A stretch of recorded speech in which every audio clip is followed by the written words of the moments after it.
All right, so without any further delay, I'm going to introduce our speaker, Steve Hubbard, a longtime member. And he's going to regale us with some tales from an Aurora expedition that he made to Alaska. So let's give Steve a warm skyscraper welcome. Thank you, everybody. It's always a pleasure to speak in front of the group, especially at the holiday, the Christmas meeting. I'd like to say Christmas. So this is the wicked exciting trip that Sue and I took. And that's me on, as you can see here, my wife Sue, and our Sue's sister Kim came with us on this trip. She'd never seen the Northern Lights. I don't think she'd actually been to Alaska before, so she wanted to do that as one of her bucket list trips. We had actually been to Alaska with Bob Berman 10 years earlier, and we decided to go again because the last time we went, we had some good exposure to the Northern Lights. We had some good nights, could see it quite a bit. And this time, with the sun being close to peak activity, we thought we'd have a good chance of seeing them again. So 10 years later, this is our second trip. Before we get into the actual trip, I do have a little bit of some Northern Lights basics. Some of this, many of you may know about, but I thought that there might be some people here that would like to know a little bit more about the Northern Lights and what causes them. Excuse your microphone. Hey there, stargazers. The Northern Lights, also known as Aurora Borealis, are one of Earth's most beautiful phenomena. I've seen them. They're mesmerizing. This light, beautiful dancing waves can be seen at night in the Northern Hemisphere, especially in places at higher altitudes and closer to coming through. Fun fact, though, the same phenomenon does happen at the South Pole, causing Southern Lights or Aurora Australis. So why do they only appear at the poles? The reason is because of energy particles, the sun, and one of the fundamental forces. Even though the Northern Lights are seen at night, the sun is actually what causes them. The sun is energy. Some of that keeps the planet warm, the infrared, and some of it is visible energy. It lights up our sky so we can see, but some of it is made of other energized particles. When those energized particles hit Earth's atmosphere, they do so at an extremely high speed. But not to worry, that's where Earth's magnetic field comes in. That electromagnetic force is generated deep inside the Earth. It's strong to redirect these super energized particles toward the Earth's poles. Once there, they interact with gases in our atmosphere, resulting in the beautiful lights that we see in the sky. You can shut the microphone. Red light, nitrogen gives off blue. I'm just trying to figure out how to get the volume up. Northern Lights are truly a spectacle to see, so I highly suggest adding them to your bucket list if you can. But whether you're viewing the Northern Lights or simply another. So what's the best time of the year to see the Northern Lights if you're traveling? From the information I gathered, it suggested that generally around the solstices, spring or fall. Why around the solstices? Well, I've got a slide that's coming up next that's going to explain it all. March, which is when we went, or late February, are really great times because there may be some snow on the ground, and that makes for a nice color contrast with the color of the aurora. You can see some of the colors reflected on the snow, and it's great for pictures. So during the equinoxes, the Earth's magnetic poles, north and south, they're at right angles to the flowing solar wind 2 times a day. During these times, the solar wind is effectively stronger, which enhances the magnetic storms. As the seasons change, the poles either point more toward or away from the sun, reducing the effect. So that's why they suggest that if you can go to do this, a good time to do it is around either the fall or the winter equinox, which is what we did. So please pay attention to your cabin steward. They're going to tell you how to fasten a seatbelt, which apparently nobody has done since the 1960s. And we'll take off for the Great White North. So first of all, we started from Boston, and then we flew to Seattle, and then we had to take another plane and go up to Anchorage. So it does take a little bit of time and effort to get there, but it's certainly well worth it. And this is on the way to Anchorage. As you get closer, you begin to see these mountains. And when we went during the winter, it was really quite scenic out the window of the airplane. There's a lot of snow, and it definitely looked like what they call the Great White North. Here's another picture of some of the mountain ranges off in the distance, all snow covered. And this is sea ice down below. It was quite filled with a lot of sea ice, and you could see that for miles going on. And then at one point, we saw this, right, from the window. This is a glory, and sometimes you can see that when you're in an airplane, and you'll see in the center here, you've got this little image of, you can almost see the wings on the plane here, but it's something that is caused by tiny water droplets, you know, when it's misty or cloudy, and when you get the sun behind you, and you get the reflection coming across with the plane in the middle, it makes kind of a nice, interesting little dramatic effect. So we landed at Anchorage, and this is at the Cook Inlet. It was pretty cold. It was pretty cold then, and they had a very snowy winter thus far. To that point, they had a few feet of snow, which was pretty unusual considering some of the winters prior to this were quite dry. So we did some touring around Anchorage for a while. They had some really nice murals on some of the buildings. They tend to do that in some of these cities, Fairbanks and Anchorage, just to give things a little bit more vibrancy and life, because it can be kind of dreary there in the winter. But I don't know if you can see, well, they're not here actually, but in Fairbanks, they have poles set up for every parking space, and you can plug your car in there. Not if you have an electric car, they don't really seem to want to use electric cars up there because the batteries drain really quick. But you can plug in a heater for your engine block because it can get really cold up there, and if you leave your car parked out for too long, it might not start. There were a lot of these out there. We saw quite a few of these in the woods traveling around. We were in a bus, not only in Anchorage, but in other parts of the trip. And these are, as you probably can see, moose. Greg says better now. That's wonderful.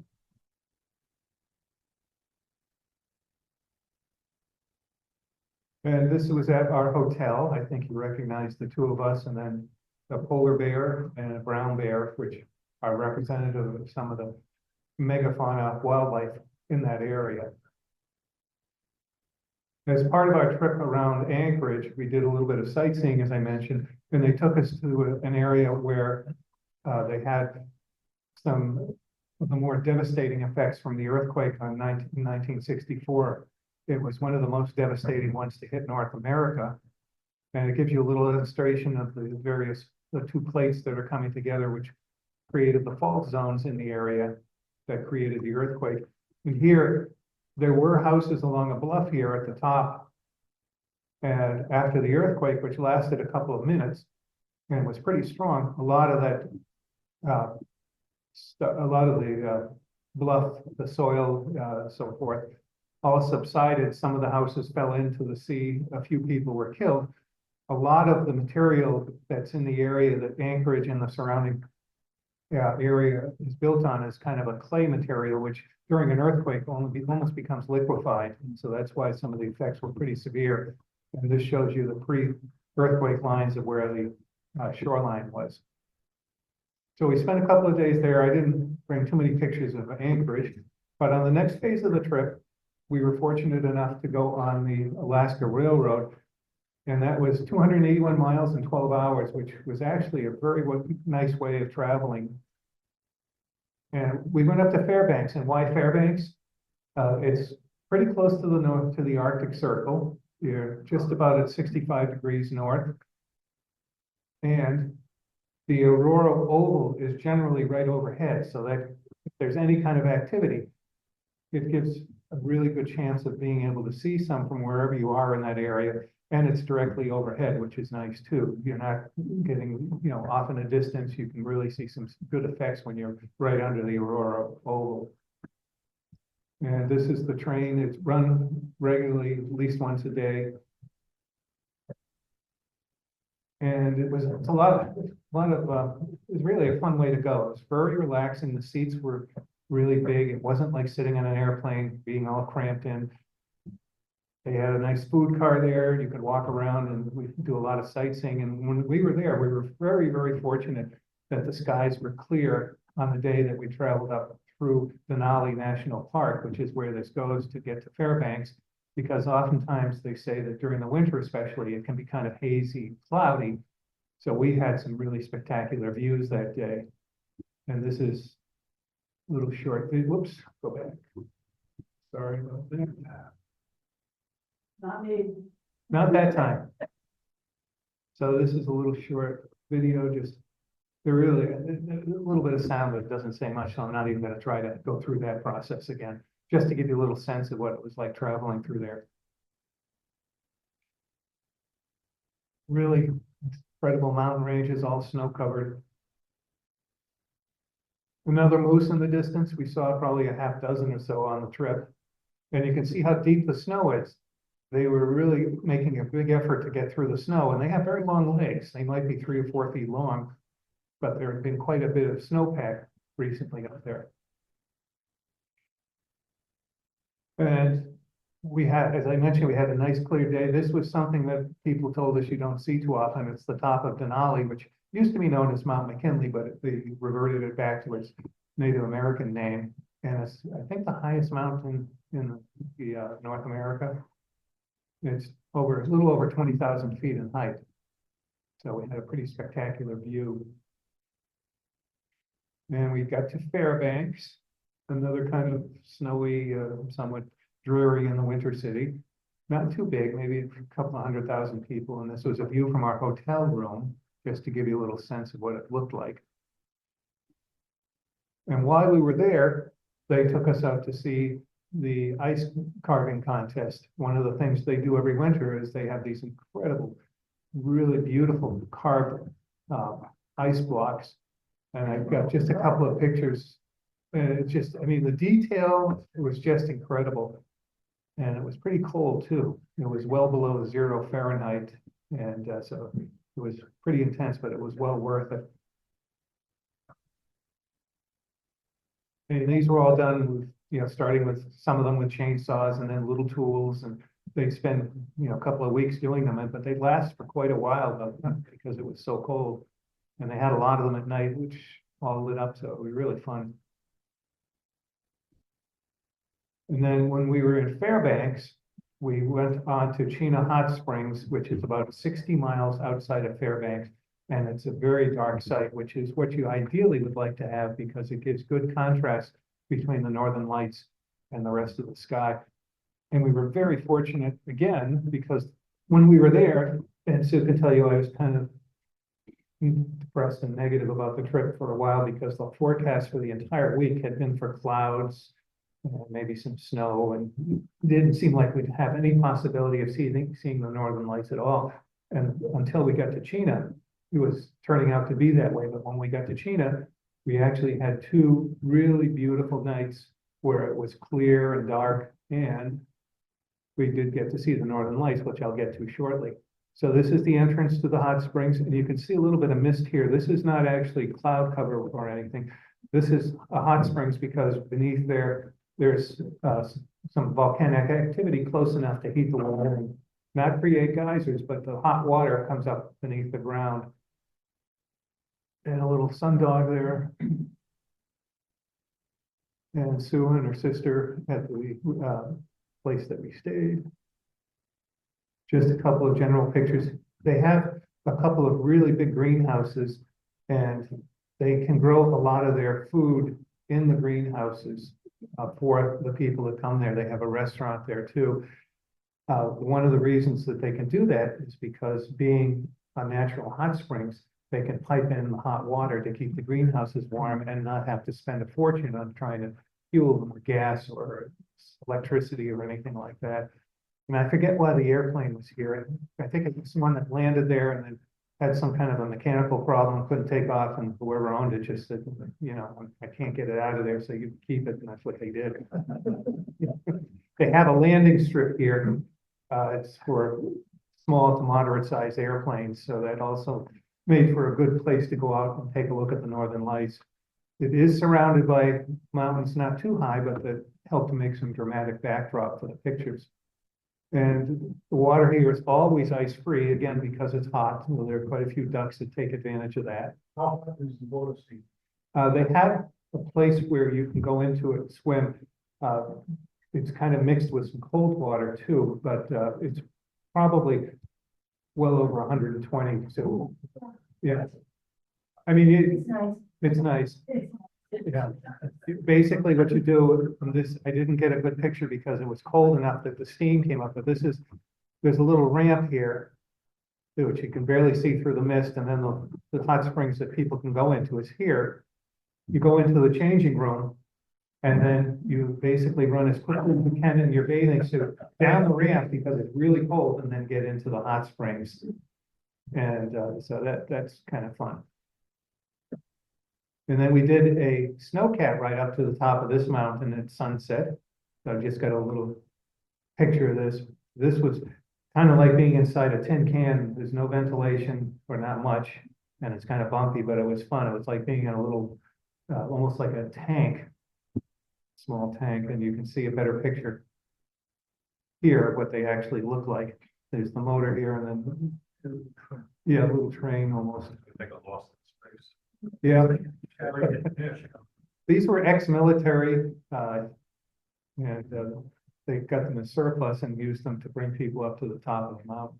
So we were there for sunset, had some spectacular pictures of the surrounding mountains.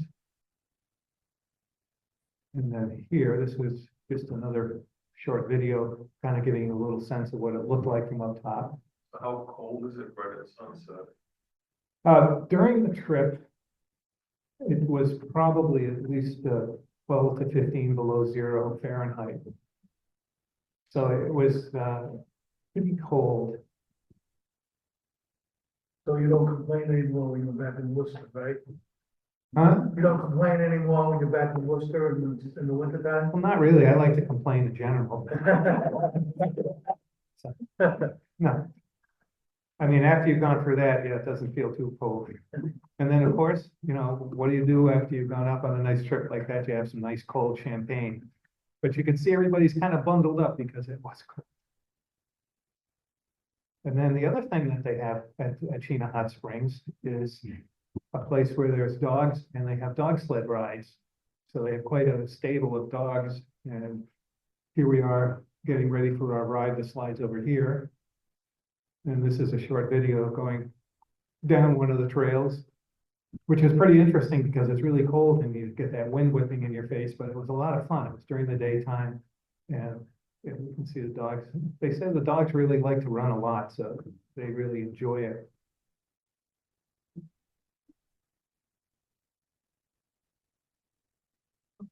And then finally, I know this has gone by quickly, but that's okay. The Northern Lights pitches.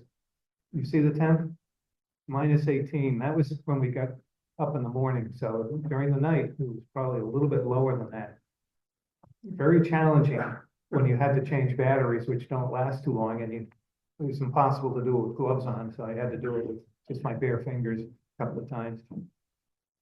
So all the shots of the Aurora that I took with my Canon camera on a tripod, 1600 ISO, 1400 millimeter f2.8 fixed lens, and 4 to 15 seconds, depending on how bright it was. And there's a video in here taken with a handheld iPhone by my sister-in-law, Kim, just to give you a different kind of view.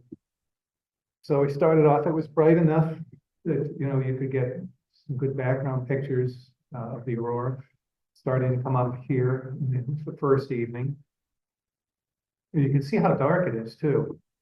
Except that for some reason, they do have a lot of localized lights at this resort. I don't understand it, but there are some blinding lights. You had to make a little bit of an effort to get away, but once you did, it was pretty dark. Yeah.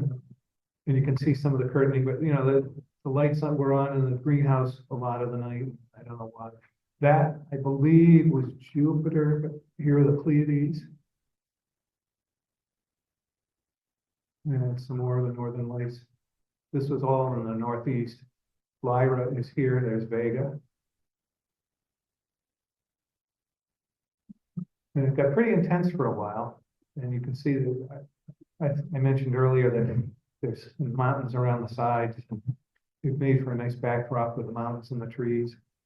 This was looking straight up at zenith at one point. And this was, I forget what time this first one was, but it was probably, I think it was midnight or so. think nothing was happening in the early evening and then we get up just to see, and I told Sue she had to come out and look because it was getting pretty spectacular. You never know when these are gonna happen, even if you go to an area like this. You kind of have to go and make an effort to try and see, get out every couple of hours. When we were there, the activity from the sun was not all that high. I don't know if any of you, most of you are probably familiar with something called the KP index.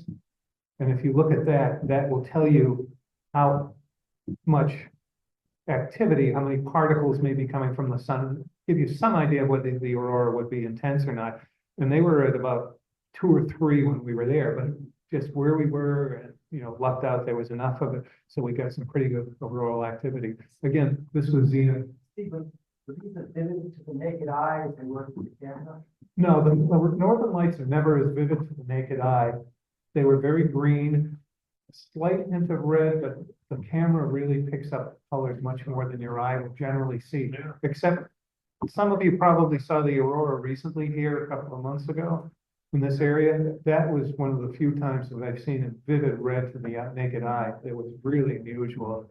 The sun had thrown off quite a bit of material and it was very active here at that point. But basically you saw this kind of greenish color. In the video that I've got here, you'll get a better, this is the video here. This gives you a little bit better sense of what you would see with the naked eye. And you can see it slowly moving. You can see the curtain kind of moving across the sky slowly and knots forming.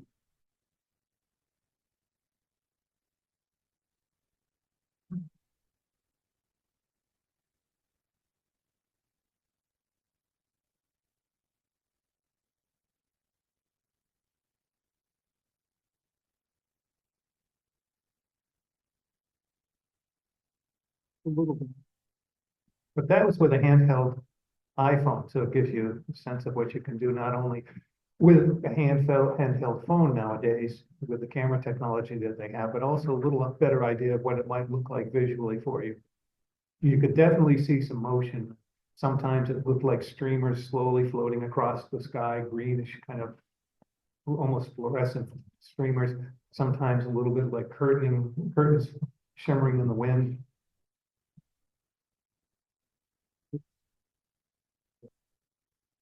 And then the next night, we had some really good activity again. That was March 13th. And it started with this. So that was pretty spectacular. And you can see the curtain, kind of curtaining effect. How long were you outside at any given time? I tried to stay as long as I could until the activity died down. Generally with these things, when I've seen them, they start off kind of slowly. You hope that something happens, and one, if it does, it picks up an activity somewhat rapidly, and you see quite a bit of interesting structure. And then it sometimes dies down, and the hard thing is to know when to go in because you're always hoping it might pick up again. But I was out for a couple of hours. I did have some good winter gear, but it was still pretty challenging. But not that close to where I was. Yeah. They do have a couple of areas where they have some huts that are heated and they have glass ceilings that you could sit in. But those were for the wimps. No. So you can see this kind of building. At one point it got extremely intense, and then it's kind of knot of interesting material. And you can see some of the colors on the ground here too. And I kind of wish I'd had a wider angle lens. 14 millimeters is pretty wide, but I think something even bigger would have caught more of it. But what are you going to do except go back? And this is kind of these are a bunch of still shots knitted together to give you a little sense of how it changed over time. I'll let this run just a couple of times so you can get a good sense of it.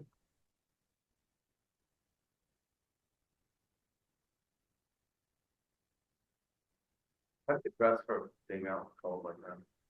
I have a very heavy winter jacket. You have multiple layers, and I brought some snowmobile boots along with some heavy socks, some gloves.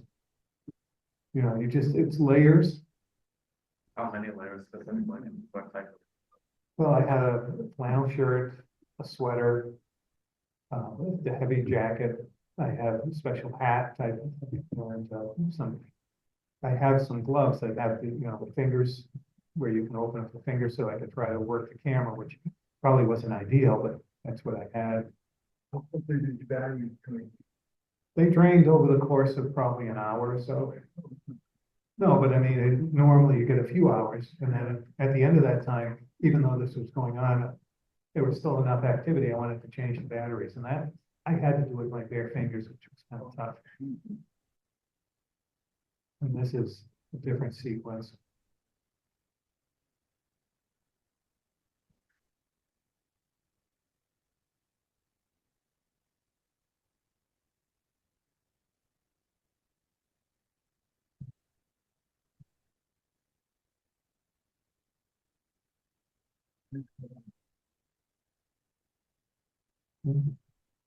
So those are all the pretty pictures that I brought. I didn't know how long this would go. I know you would normally do PowerPoint presentations and I didn't want to bore everybody too long. Let's see if we can connect with it. These are some websites. I don't know if anybody has seen this one. And let's see, I need to share the screen again.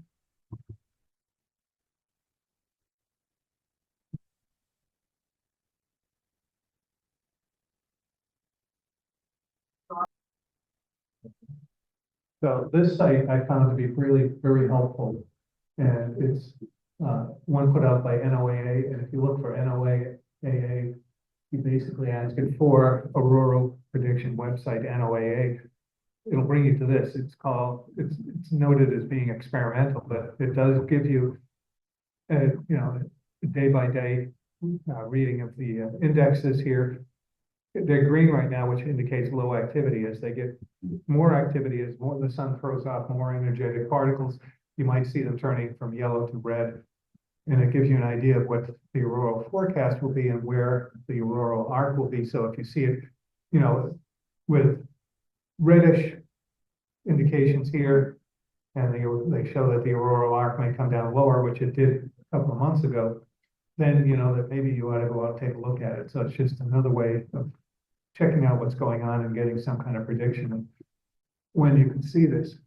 And then the other ones, there's many sites that you can use to try to help you figure out what sort of camera to use, what lenses, what settings, and so forth, because it's all kind of an experiment. You never know for sure from time to time what the aurora is going to look like, how strong it's going to be. It does take some practice to be able to work the camera to get pictures, but I found this one was pretty good. It gives you an idea of, the suggested apertures, the ISO speed on the camera, shutter speed, and then just get some basic things. So, this is just one. There's many websites, as I mentioned, but you want to check some of those out if you actually do want to go. And then in a nutshell, the best settings to photograph the northern lights. And then once you get there, you find that you probably have forgotten a lot of that because you're so wrapped up in trying to get the pictures and you're trying to fight the cold that it gets a little bit challenging to deal with both of those things at the same time. How did you set your focus? I had to practice with that beforehand. I had my camera out before I left for Alaska, tried taking pictures of the moon, so I knew where the best focus was.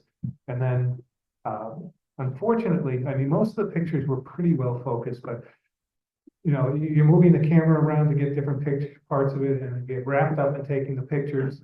And I didn't even want to touch the camera that much because everything was so cold. It's a couple of the pictures got a little fuzzy.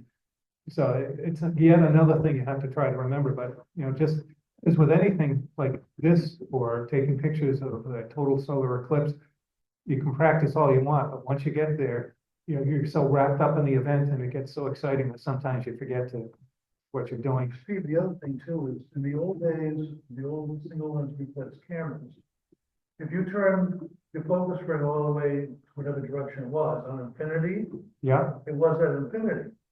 So you can get the aurora without having to focus. With the digital cameras though, when you go all the way to one direction, it's not at infinity. So you have to. right. That's why I practice, because with the digital camera lenses, Because they need that. it doesn't, when you turn the camera lens to what looks like infinity, it isn't actually infinity most of the time. Yeah. So you really have to play with things a little bit before you get going to make sure that they all work. It's pretty challenging to focus on a star with a 14mm lens. You know, because you can take the picture, think you're in focus, and then I get the little screen in the back and you can magnify it some, but it doesn't really tell you whether it's focused well until you get it on a big screen or you blow it up a little bit. So I think it's better to try to do that, something like on the moon or something, and then project it somewhere. Check your focus occasionally. That's something else that's hard to do when you're in the middle of, oh, this rover is really blowing up and it's really exciting, and then you kind of forget about all that. Bring extra batteries. I brought extra batteries. Before I went, I read up on this, and they did recommend doing this. Good thing I did, because they do drain quickly when it's that cold. And one thing, the very air exposure times. This is more art than science. Some of the really bright aurora, you just want some pretty short exposures. Some of the other ones where they may be not quite as strong, just more of a glow, you want to make it a little bit longer, but you have to vary it all the time, just like you would pictures of a total solar eclipse. You just take a whole bunch and, hope you get quite a few of them. And then one thing I didn't put on here is try to remember to actually look. Sometimes I forget to actually look at what I'm taking pictures of. And if I don't do that, I get focused on the pictures, and then I come away and I don't really remember what I saw. Not exactly, because the same thing with eclipses, because taking a picture and seeing it with your eye really are two different experiences.